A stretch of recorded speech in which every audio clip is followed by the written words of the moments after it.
Hola, ¿qué tal estáis? Espero que muy bien. Bienvenidos a vuestro canal Espiritualidad Práctica. Hoy estudiaremos el capítulo 11 de Apocalipsis. El capítulo 11 es una continuación del capítulo 10, donde un ángel fuerte le dio a Juan un librito para que profetizara a las naciones. En este capítulo 11 se habla en su mayor parte sobre los dos testigos de Cristo que enviará a la tierra durante la semana de 7 años de gobierno del Anticristo. Y por fin se toca la séptima trompeta. Leamos Apocalipsis 11, 1 y 2. Dice: «Y me fue dada una caña semejante a una vara de medir al decir él: levántate y mide el santuario del templo de Dios, y el altar y a los que adoran en él. Pero en cuanto al patio que está fuera del santuario del templo, échalo fuera y no lo midas, porque ha sido dado a las naciones, y ellas hollarán bajo sus pies la santa ciudad por 42 meses. El que habla con Juan ahora es Cristo. Es la voz procedente del cielo que le dice en el capítulo anterior a Juan que vaya y tome el librito de la mano del ángel. No es el ángel fuerte el que le habla, sino la voz procedente del cielo de Cristo. A Juan se le da una vara de medir al decir Cristo: levántate y mide el santuario del templo de Dios y el altar y a los que adoran en él. En algunas Biblias este versículo viene mal traducido. Dice: levántate y mide el templo de Dios, cuando debería decir el santuario del templo. En el Nuevo Testamento, en griego, hay dos palabras para templo. Está la palabra irón, que significa toda el área del templo, y también está la palabra neos, que tiene que ver con los lugares santos, el santuario. La palabra que se emplea en este versículo es neos, santuario. Hay quien interpreta que el santuario del que se habla en este capítulo 1 se refiere al tercer templo que el Anticristo dará permiso para reconstruir en Jerusalén. Pero el templo del que habla aquí el versículo 1 no es un templo físico. Cuando Juan escribió el libro de Apocalipsis sobre el año 90 después de Cristo, no había templo en Jerusalén. El segundo templo fue destruido por el general Tito en el año 70 después de Cristo. Tampoco se puede referir al tercer templo, porque el tercer templo será ocupado por el Anticristo y él dará el permiso para construirlo. Además, Cristo murió por nosotros una vez para siempre, y con su muerte quedaron abolidos todos los sacrificios animales. Los sacrificios de animales eran un simbolismo, una representación en el Antiguo Testamento de lo que tenía que venir: el sacrificio del Cordero de Dios en el madero. Una vez Cristo entregó su vida por nosotros como Cordero de Pascua, se acabaron los sacrificios de animales en el templo.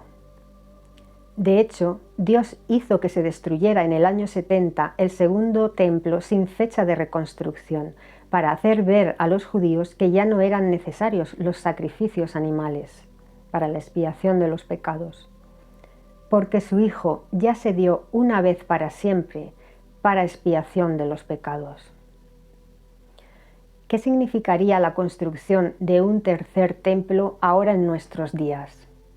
Significaría que la gente que sigue inmolando vacas rojas en sacrificio no cree en Jesús como Mesías, el ungido, el Hijo de Dios. Estos que quieren seguir sacrificando animales, cuando el Anticristo de la orden de reconstruir el tercer templo, son judíos no mesiánicos. Son los que todavía están esperando la venida del Mesías. Dios no va a aprobar la construcción del tercer templo, ni va a medir como suyos a los que adoran en él, porque no creen en Jesús, no creen que Jesús fue enviado por Dios. Dios no aprueba estos sacrificios que ya fueron abolidos, ni a la gente que los hace. Hay mucho revuelo en Internet con la construcción inminente del tercer templo, pero no hay nada oficial. Es todo incentivado y promovido por particulares con capital privado, pero no hay nada oficial, no hay ningún interés por el Estado de construir un tercer templo. Por lo tanto, de momento, no se va a construir ningún tercer templo. Esta gente no tiene ningún estatus, no pertenecen al judaísmo rabínico oficialmente reconocido. Voy a resumir muy brevemente las fechas de construcción de los templos. El primer templo lo mandó construir el rey Salomón sobre el año 1000 a.C. y le llevó 7 años y medio construirlo. Ese templo fue destruido por el rey Nabucodonosor en el año 586 a.C. El segundo templo lo mandó construir Herodes, construir y ampliar en el año 37 a.C. y le llevó 46 años la total reconstrucción y ampliación de este templo. Este templo, el segundo, fue destruido en el año 70 después de Cristo por el general Tito. El tercer templo será construido por orden del anticristo al principio de la semana 70 de Daniel, al principio de los 7 años de gobierno del anticristo. No sabemos la fecha porque el anticristo todavía no se ha manifestado. Pero cuando él empiece a reinar, hará un pacto de gobierno con muchos. Seguramente pactará primero con los partidos políticos de Israel y después pactará con varios países y acordarán entre ellos la construcción del tercer templo. Pero este templo no tiene la aprobación de Dios, ni tampoco la gente que adora en él. Estos son los que han pactado con el anticristo.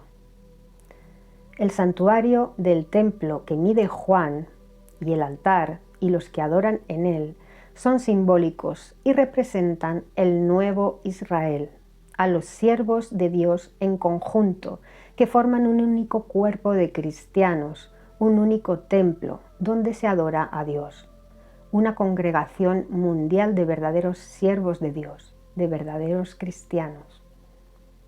Una única y gran congregación cristiana mundial formaría el templo simbólico, los ancianos de las congregaciones el altar y los siervos de Dios los que adoran en él. Es un templo simbólico. El hecho de medir significa que pertenecemos a Dios. Dios mide a los que le pertenecen y los sella en su frente. Los 144.000 sellados simbólicos del capítulo 7 de Apocalipsis forman ese templo de Dios, el nuevo Israel, formado por judíos y gentiles. Aquí, en esta profecía, hay una división en Jerusalén. Por una parte están los siervos de Dios, que son sellados y medidos como pertenencia de Cristo. Y por otro lado están las naciones o los gentiles que no se han arrepentido, que están fuera del santuario, están en el patio exterior y no son medidos porque no pertenecen a Dios, pertenecen a Satanás. Él los sellará con su marca. En el segundo templo que reconstruyó Herodes, había un patio exterior para que orasen los gentiles. Por eso Juan hace esta comparación. El patio que está fuera del santuario del templo, échalo fuera y no lo midas, porque ha sido dado a las naciones. Lo que está fuera del santuario no es santo, no está apartado del mundo, sino que pertenece a las naciones. Y serán las naciones las que hollarán la santa ciudad simbólica, al pueblo santo de Dios, a los siervos de Dios, 42 meses. Porque Jerusalén en estos momentos ya no es la ciudad santa de Dios. Dios la llama Sodoma y Egipto en este mismo capítulo. Sodoma y Egipto eran ciudades de maldad e idolatría. Estas naciones, en coalición con el Anticristo, perseguirán y matarán a los siervos de Dios durante la tribulación a los cristianos, durante el día de la angustia de Jacob, durante 42 meses en el periodo del reinado del Anticristo, que son 7 años. De esa forma hollarán las naciones a la ciudad santa con tribulación. Así pues, el texto mide el santuario del templo de Dios y el altar y a los que adoran en él, pero el patio que está afuera del templo déjalo aparte y no lo midas, porque ha sido entregado a los gentiles y ellos hollarán la ciudad santa 42 meses. Este texto, en resumen, quiere decir lo siguiente: mide, haz una separación entre los siervos de Dios y los que no lo son. No midas a los que están fuera del santuario, porque no son santos. Lo que no es apartado del mundo, porque esas naciones impías son las que perseguirán y matarán al pueblo de Dios durante 42 meses, 3 años y medio. Leamos Apocalipsis 11:3. Dice: y haré que mis 2 testigos profeticen 1260 días, vestidos de cilicio. El cilicio causa dolor físico y es símbolo de arrepentimiento y de duelo.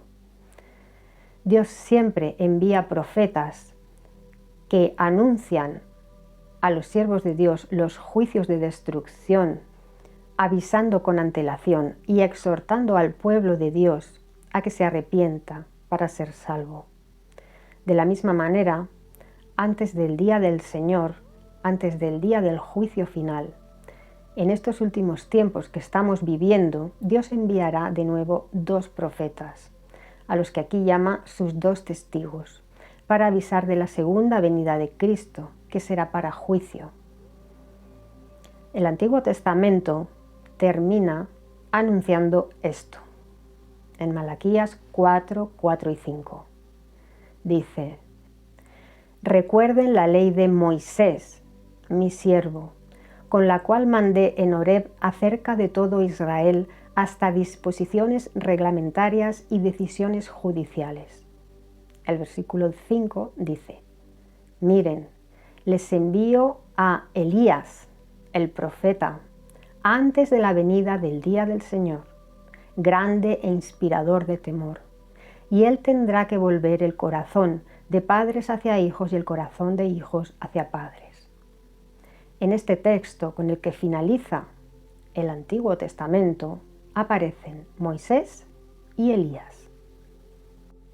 Estos 2 testigos son los que enviará Cristo en nuestros tiempos para mostrarnos en tiempos modernos la ley y la profecía, y que nadie tenga dudas sobre lo que está mal y lo que está bien en este tiempo.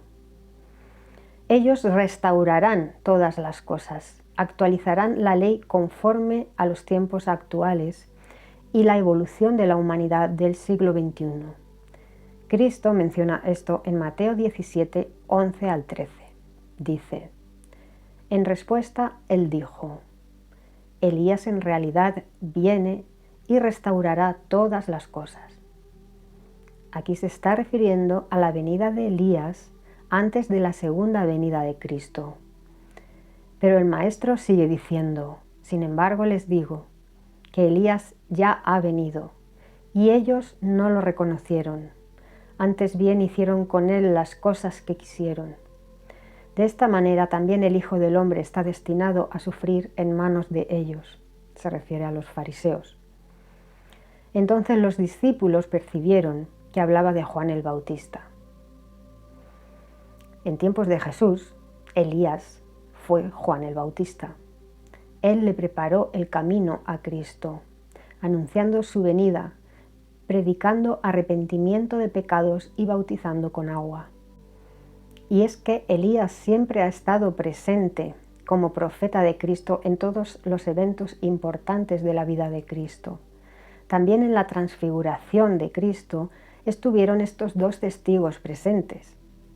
Mateo 16, 28 tiene un doble sentido. Dice: En verdad les digo que hay algunos de los que están en pie aquí que de ningún modo gustarán la muerte hasta que primero vean al Hijo del Hombre viniendo en su reino. ¿Qué quiso decir Jesús cuando dijo: algunos de ustedes no morirán hasta que primero vean al Hijo de Dios viniendo en su reino? Se está refiriendo a lo que describe el versículo siguiente a este, a la transfiguración. Jesús dijo que algunos de los que estaban allí lo verían viniendo en su reino. Y esto es porque la apariencia, la imagen de la presencia que Pedro, Juan y Santiago vieron de Jesús durante la transfiguración es la misma apariencia que tendrá en la segunda venida. Leamos Mateo 17 del 1 al 3. Dice: 6 días después de decir Jesús a los discípulos que algunos de ellos no morirían sin verlo primero viniendo en su reino, Jesús tomó consigo a Pedro y a Santiago y a Juan, su hermano, y los llevó a una montaña encumbrada donde estuvieron solos. Esta montaña era el Monte Tabor, en la Baja Galilea, y fue transfigurado delante de ellos, y su rostro resplandecía como el sol, y sus prendas de vestir exteriores se hicieron esplendorosas como la luz. Y mire, se les aparecieron Moisés y Elías, que conversaban con él. Aquí tenemos de nuevo a Moisés y Elías como testigos en esta ocasión de la transfiguración de Cristo en su estado celestial, con la misma luz con la que brillará en la segunda venida. Se convirtió en pura luz. Y así será su aspecto en su segunda venida. Dice Apocalipsis que estos dos testigos profetizarán 1260 días, 3 años y medio, durante los 7 años de gobierno del Anticristo. Apocalipsis 11:4 dice: estos son los 2 olivos y los 2 candelabros que están de pie delante del Señor de la tierra. Estos son los 2 olivos, quiere decir que son los 2 ungidos por Dios, ungidos con aceite de oliva como señal de que pertenecen a Cristo. Al igual que en el Antiguo Testamento se ungía a reyes, sacerdotes y profetas que pertenecían a Dios. Ejemplo de ellos son el rey David y el propio Cristo, ya que los apelativos Mesías y Cristo significan ungido. El aceite de oliva de la unción representa al Espíritu Santo.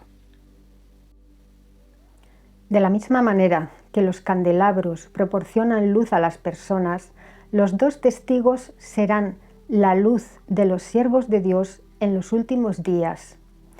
La luz en las Escrituras implica dirección, revelación, sabiduría y la misma presencia de Dios.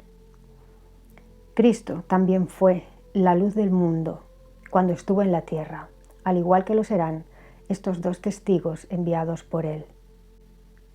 Los 2 testigos serán enviados por Cristo en pleno siglo XXI y predicarán la ley y profetizarán primero sobre el día del Señor con sus juicios y plagas y después sobre la segunda venida de Cristo con su ejército de ángeles para juzgar a las naciones y destruir a los impíos. La tierra quedará purificada con fuego y limpia de toda iniquidad. Los 2 testigos restaurarán la ley y nos harán saber lo que está bien y lo que está mal en nuestros tiempos. Ellos restaurarán todas las cosas para el tiempo actual, como leímos en Mateo 17:11. Elías viene primero y restaurará todas las cosas. Dice que están de pie delante del Señor de la tierra, estos 2 testigos. Quiere decir que tienen la aprobación de Dios.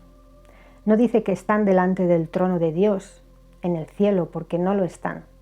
Ellos tienen su morada en el cielo, pero no en la presencia divina. En la presencia divina dijimos que está Cristo, los 24 ancianos, las 4 criaturas vivientes, los serafines, los querubines y los ángeles de la presencia. Pero los siervos de Dios, que fueron ungidos por Dios y murieron, no están en sus tumbas esperando el día de la resurrección, ni siquiera los que murieron antes de la muerte de Cristo en el madero. La prueba la tenemos en el pasaje de la Transfiguración, donde vemos claramente que Moisés, que murió antes que Cristo, y Elías, que fue Juan el Bautista y también murió antes que Cristo, estaban vivos y resucitados en el momento de la Transfiguración, conversando con Cristo. Hay gente que dice que los dos testigos serán Enoc y Elías porque ellos no murieron, sino que Dios se los llevó. Primeramente, en ningún lugar de la Escritura dice que los dos testigos que vendrán en la semana 70 de Daniel tengan que cumplir el requisito de no haber muerto. Nada tiene que ver el que hayan muerto o no para testificar en los últimos días. Segundo, lo que les sucedió a ellos, que Dios se los llevó, se refiere a que no pasaron por todas las fases que pasan todos los hombres al morir. O sea, cuando todos morimos, aunque tengamos como destino las regiones celestiales, primero hemos de bajar a las regiones inferiores, oscuras y densas. Hemos de permanecer un tiempo en el Seol antes de ascender a los planos superiores. Hasta Cristo estuvo 3 días y 3 noches en el Seol, porque ese es el proceso de todo hombre fallecido. Y Cristo aprovechó la ocasión para predicar allí a los espíritus encarcelados en los tiempos de Noé y a las almas que había en el Seol. A Enoc y a Elías se les concedió el privilegio de llegar hasta las regiones celestiales sin pasar por las regiones oscuras, pero evidentemente su cuerpo físico ya no tiene vida. Se desintegraron rápidamente en la ascensión a Dios, en vez de pasar el lento proceso de desintegración de los cuerpos energéticos inferiores que sufre todo hombre fallecido. Los cuerpos que se van desintegrando lentamente después de la muerte son el cuerpo físico, el cuerpo etérico, el cuerpo astral o emocional y el cuerpo mental inferior. Estos cuerpos forman el alma, pero el espíritu no se desintegra. Los cuerpos superiores, el cuerpo mental superior, el cuerpo causal y los cuerpos espirituales no se desintegran. La energía no se destruye, se transforma. En estos cuerpos espirituales es donde se guarda la memoria de todas las experiencias vividas en todas nuestras vidas y es donde reside la conciencia. Leamos el versículo 5 de Apocalipsis 11. Dice: Si alguien quiere hacerles daño, de la boca de ellos sale fuego y devora a sus enemigos. Y si alguien quisiera hacerles daño, tiene que ser muerto de esa misma manera. Si alguien quiere hacerles daño, sale fuego de su boca y devora a sus enemigos, quiere decir que ellos darán testimonio acerca de la ley y proclamarán que todo el que no cumpla la ley será juzgado y profetizarán sobre los juicios y las plagas de los tazones y las trompetas. Y este testimonio encenderá la ira de los incrédulos y los inicuos, de los que no cumplen la ley. Y si alguien quiere hacerles daño, debe morir él de la misma manera. ¿Qué quiere decir esto? Por ejemplo, si alguien quiere dispararles con un arma, esa persona ha de morir por un disparo de arma, de la misma manera que ha intentado matar a los dos testigos. Leamos Apocalipsis 11:6. Dice: Estos tienen la autoridad de cerrar el cielo de modo que no caiga lluvia durante los días de su profetizar, y tienen la autoridad sobre las aguas para tornarlas en sangre y para herir la tierra con toda clase de plaga cuantas veces quieran. Este versículo nos da mucha información. Nos dice quién son los dos testigos y cuándo profetizarán. Dice que tienen autoridad para cerrar el cielo de modo que no llueva durante 3 años y medio, que es el tiempo de los días de su profetizar. ¿Quién hizo esto mismo? Causar sequía durante el mismo periodo, 3 años y medio, en el Antiguo Testamento. Elías. Lo dice Primera de Reyes 17:1. Y Elías también hizo caer fuego del cielo varias veces. ¿Y quién convirtió el agua en sangre y envió un total de 10 plagas a Faraón? Moisés. ¿Y cuándo ocurren estas plagas en el libro de Apocalipsis, en la profecía de Juan para nuestro tiempo? Cuando comienzan los toques de trompeta. Recordemos que durante el toque de la segunda trompeta, una gran montaña ardiendo cae al mar y la tercera parte del mar se convierte en sangre. Y durante el toque de la primera trompeta cae fuego del cielo y granizo mezclado con sangre. Estos dos testigos además tienen autoridad y permiso divino para herir la tierra con plagas cuantas veces quieran.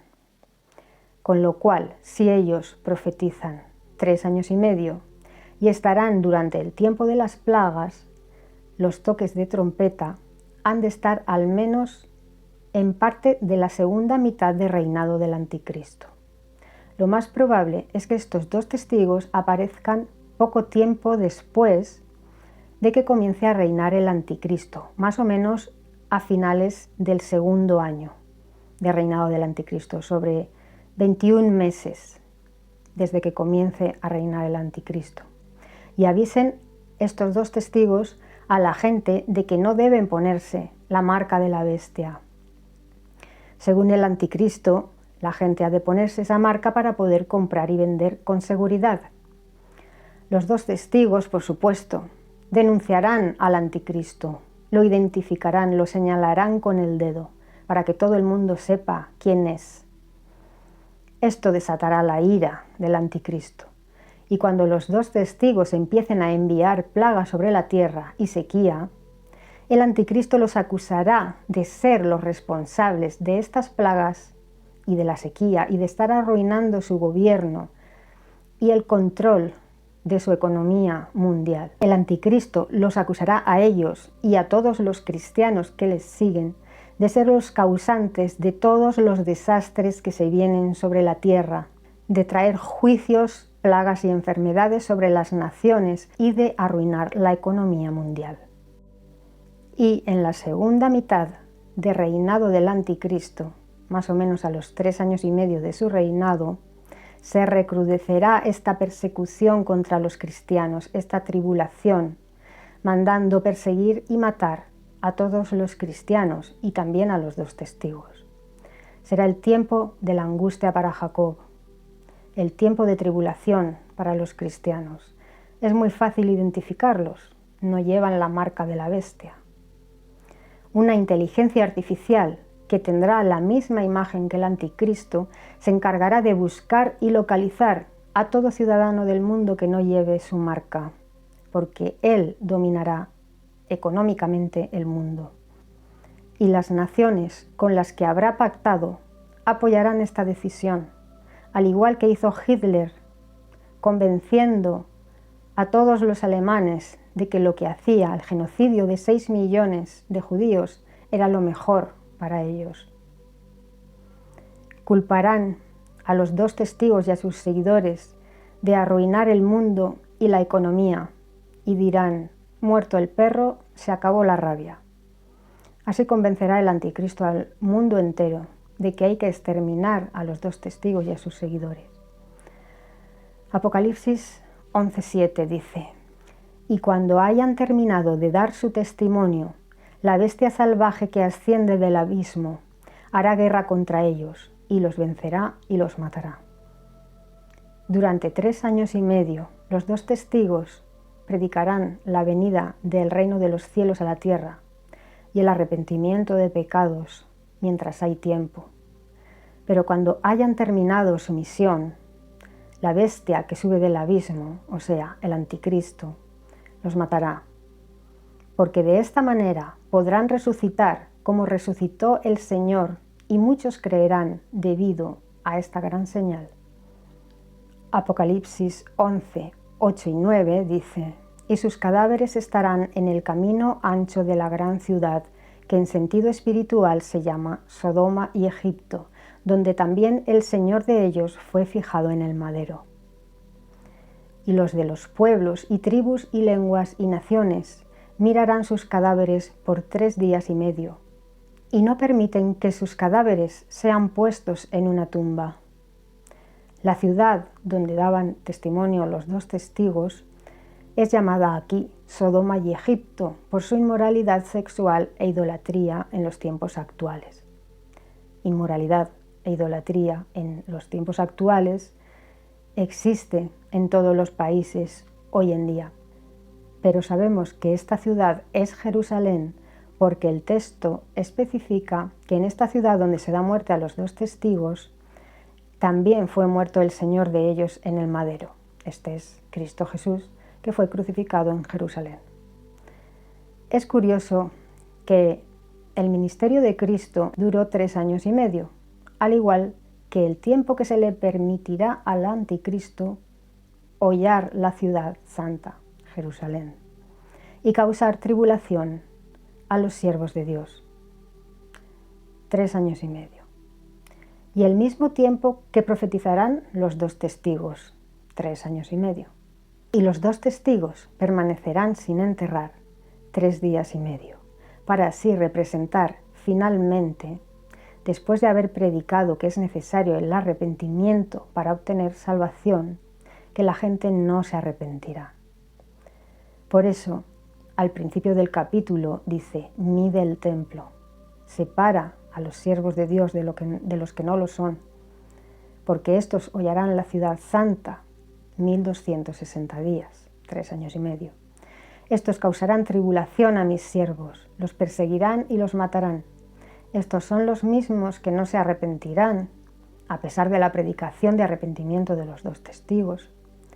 Durante los 3 años y medio de la predicación de los 2 testigos, representados por los 3 días y medio que permanecen muertos y sin enterrar, la gente no se arrepentirá de sus pecados, sino que adorará a la bestia. Pero ¿cuándo empiezan a profetizar los 2 testigos?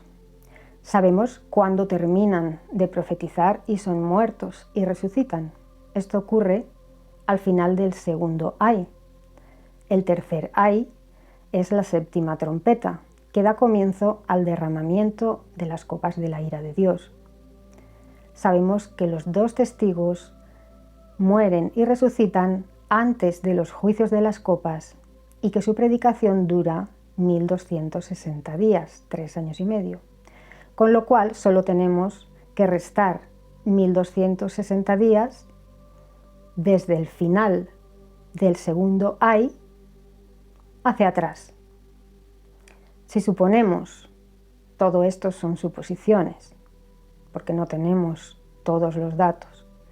Si suponemos que el juicio de las trompetas empieza a los 3 años y medio del reinado del anticristo, o sea, nada más poner el anticristo, la abominación desoladora, en el lugar santísimo del templo, y suponemos que los juicios de las trompetas y los tazones duran 3 años y medio, 42 meses, divididos en 2 periodos de 21 meses cada uno, 21 meses el juicio de las trompetas y 21 meses el juicio de los tazones. No quiere decir que duren lo mismo, pero son suposiciones.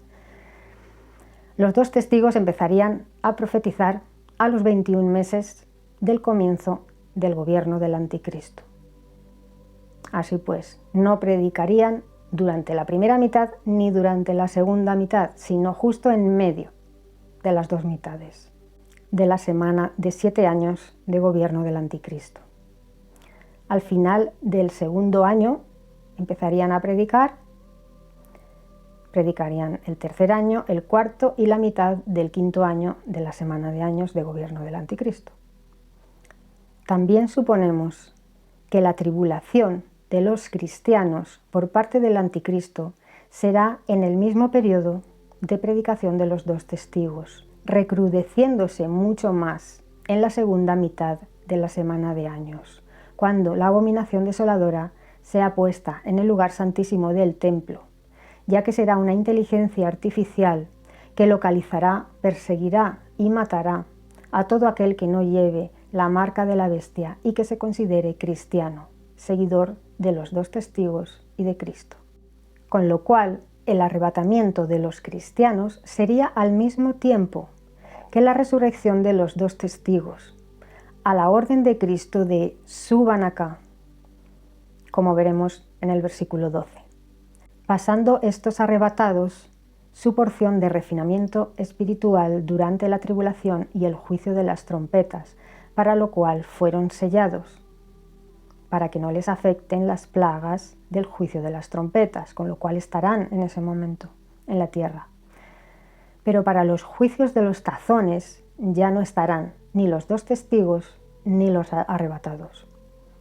Serán arrebatados antes del juicio de los tazones.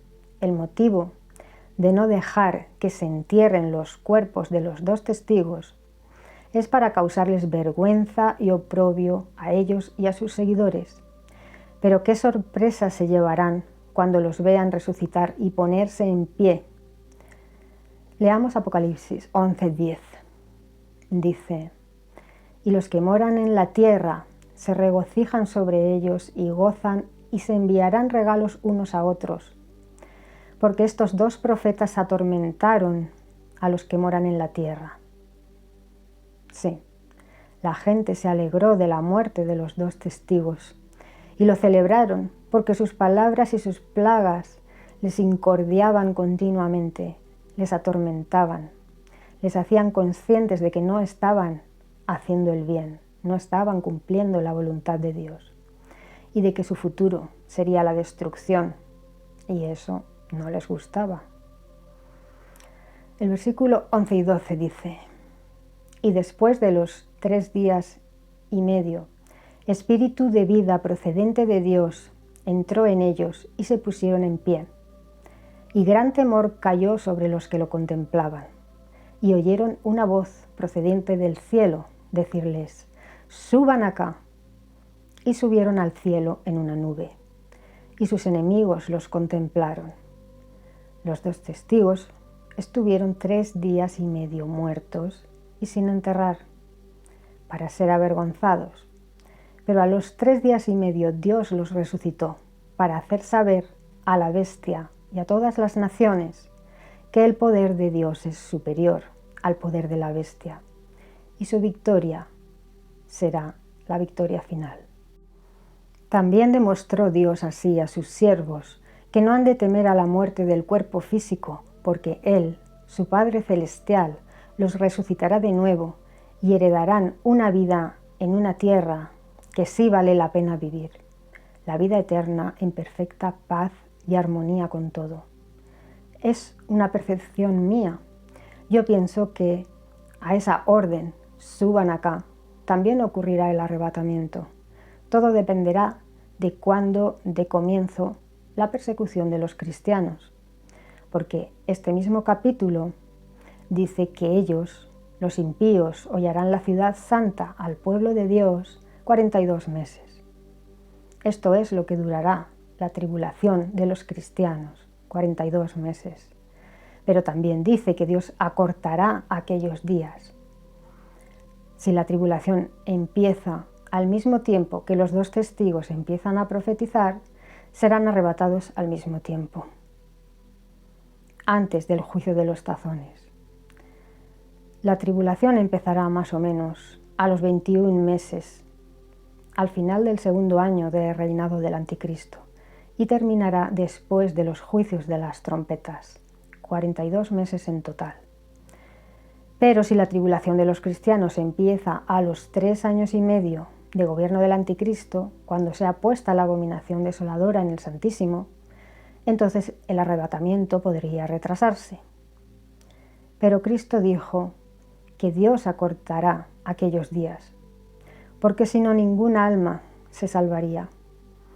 Y se estaba refiriendo en Mateo 24 a la tribulación de los cristianos, a la gran matanza que hará la abominación desoladora, la inteligencia artificial del Anticristo, que es su propia imagen robotizada. Pienso que se empezará a perseguir a los cristianos al final del segundo año de mandato del anticristo, cuando los 2 testigos empiecen a testificar, y se recrudecerá la persecución a los 3 años y medio, en la segunda mitad de reinado del anticristo. Pero como digo, todo esto son especulaciones, aunque sí que sabemos que todo ocurrirá en un periodo de 7 años. Año y medio antes, año y medio después, ocurrirá en ese periodo. Leamos Apocalipsis 11:13, dice: y en aquella hora ocurrió un gran terremoto, y la 10ª parte de la ciudad cayó, y 7.000 personas fueron muertas por el terremoto, y los demás se atemorizaron y dieron gloria al Dios del cielo. Una vez más, Dios da una señal para que las naciones sepan que Él tiene la autoridad y su poder es mayor que el del anticristo. Él puede causar terremotos y otras plagas y destruirlos a todos. La 10ª parte de la ciudad quedó destruida y murieron 7.000 personas. En ese momento la gente se atemorizó, porque sabían que esto había sido consecuencia de la acción de matar a los 2 testigos y de la ira de Dios por este hecho. La gente, por temor, dio gloria a Dios en ese momento, pero más adelante veremos que muchos de ellos no son sinceros. No dice que se arrepintieron, sino que dieron gloria a Dios por temor. Y más adelante dice que todos adorarán a la bestia y dirán: ¿quién como la bestia? El versículo 14 dice: el segundo ay ha pasado. Miren, el tercer ay viene pronto. El segundo ay incluye la muerte de estas 7.000 personas por el terremoto, pero también recordemos que incluye la muerte de la 3ª parte de los hombres por los ejércitos de los demonios que fueron desatados junto al gran río Éufrates. Estos 2 eventos constituyen el segundo ay. El tercer ay ya es el toque de la 7ª trompeta, donde se derramarán los 7 tazones de la ira de Dios. Pero antes de esto, Juan hace otro paréntesis. Leamos Apocalipsis 11, del 15 al 17.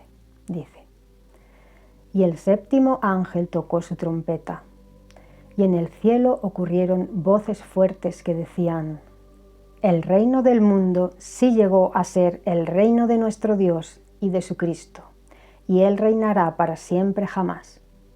Y los 24 ancianos que estaban sentados sobre sus tronos delante de Dios cayeron sobre sus rostros y adoraron a Dios, y dijeron: te damos gracias a ti, Yahvé Dios, el Todopoderoso, aquel que es, y el que era, y el que vendrá, porque has tomado tu gran poder y has empezado a reinar. Vemos como el toque de la última trompeta, la 7ª trompeta del 7º sello, determina el inicio del reinado de Dios y de su Cristo. Hasta ahora Dios había dejado 6.000 años de tiempo para demostrar que Satanás mentía. Dios ha permanecido hasta ahora sin reinar, pero ahora Dios vuelve a tomar posesión de su reinado al toque de la 7ª trompeta.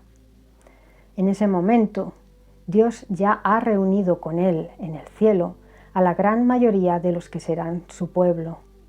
Ya están en sus moradas los 144.000 que reinarán con Cristo, su novia, que resucitaron aproximadamente en el 4º año de reinado del anticristo, cuando se completó su número, al asesinar el anticristo a los principales líderes cristianos.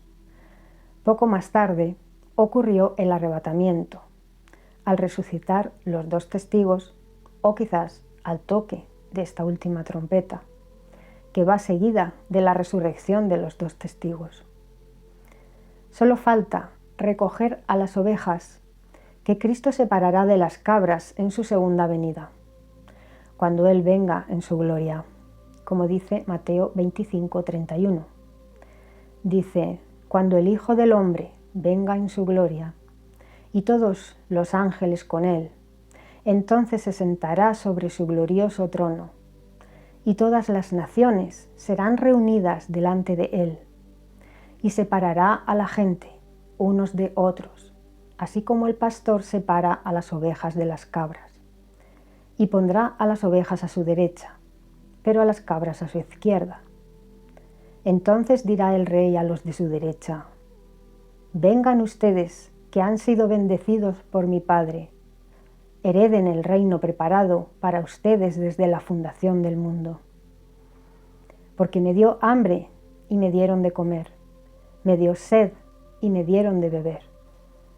Fui extranjero y me recibieron hospitalariamente. Desnudo estuve y me vistieron. Enfermé y me cuidaron. Estuve en prisión y vinieron a mí. Los justos le contestarán: ¿cuándo hicimos todas esas cosas?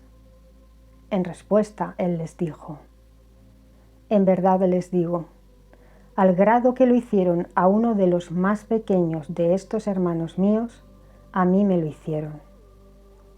¿Y quién son los hermanos de Jesús? Lo dice en Mateo 12:50. Dice: porque cualquiera que hace la voluntad de mi Padre que está en el cielo, ese es mi hermano y mi hermana y mi madre. Fijaos que no dice que estos son los siervos de Dios, sino los que ayudaron a sus hermanos, a los siervos de Dios. Estas ovejas son las personas que ayudaron a los siervos de Dios durante la tribulación que duró 3 años y medio, causada por el anticristo. Las personas que les dieron comida, agua, casa, vestido, o les atendieron cuando estaban enfermos o en la cárcel. Cristo las recompensará por esto, y son las personas de la parábola de los obreros de la viña en Mateo 20. Son los últimos en arrepentirse y creer, y los primeros que heredarán la tierra. Son los últimos que serán los primeros, pero estos no han subido al cielo como arrebatados y no tendrán cuerpos glorificados, han heredado la tierra directamente, sin morir y sin ser arrebatados. Por eso es necesario que durante el milenio haya hojas de árboles para sanación y habrá muerte, porque estas personas siguen siendo mortales y los hijos que les nazcan también. Algunos volverán a pecar. Por eso, al final de los 1000 años, será soltado Satanás, para que vuelva a haber un cribado, un refinamiento, una purificación del pueblo de Dios. Y muchos elegirán unirse a Satanás y serán destruidos junto con el dragón en el lago de fuego.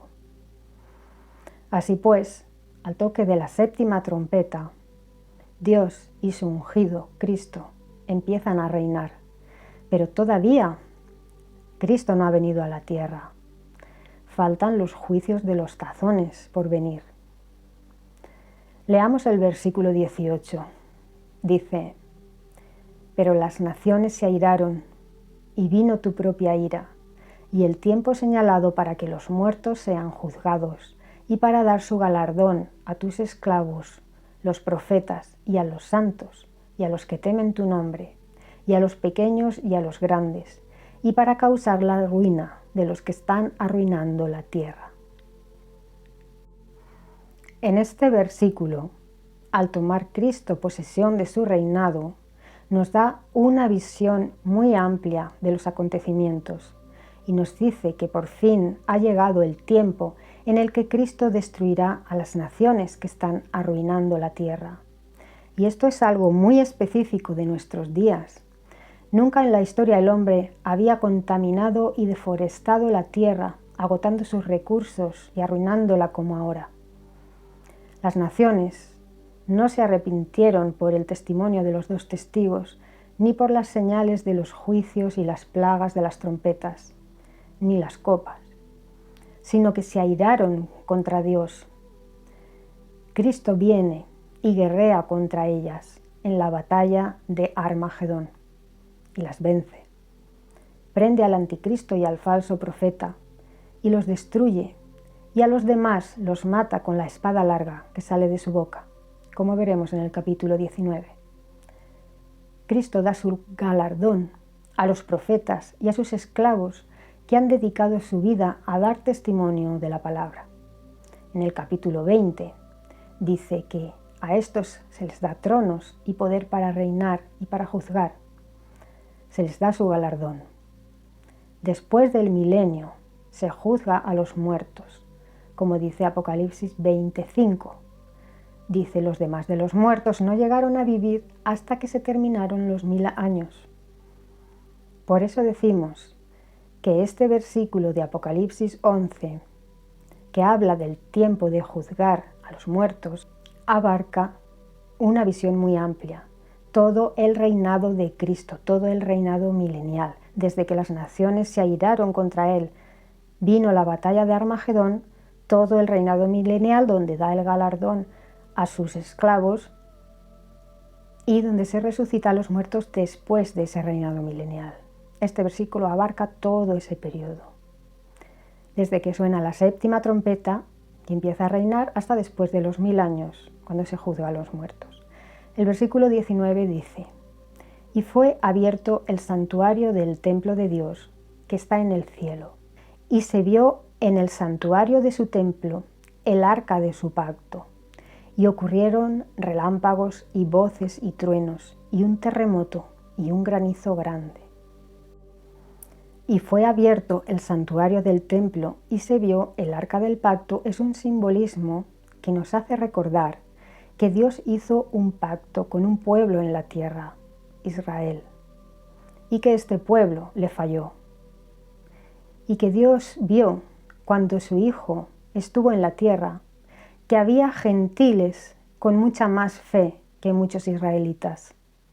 Entonces decidió que haría un nuevo pacto con judíos y gentiles. Ahora Dios abre su templo, dando acceso a él, a su pueblo, al cumplimiento de las promesas de este nuevo pacto, al cumplimiento del plan divino, desde la fundación del mundo. Solo le faltaba escoger a los que fueran merecedores de vivir en su reino, en su santa montaña.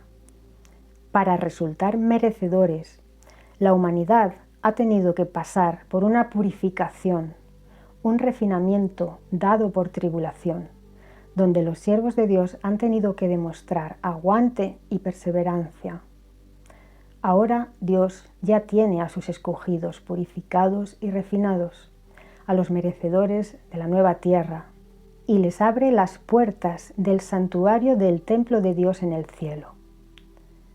En la nueva tierra, la ciudad santa, la nueva Jerusalén, estará con las puertas abiertas día y noche a todos los siervos de Dios, y no habrá en ella templo, porque Dios y Cristo son su templo, y nos abren sus puertas.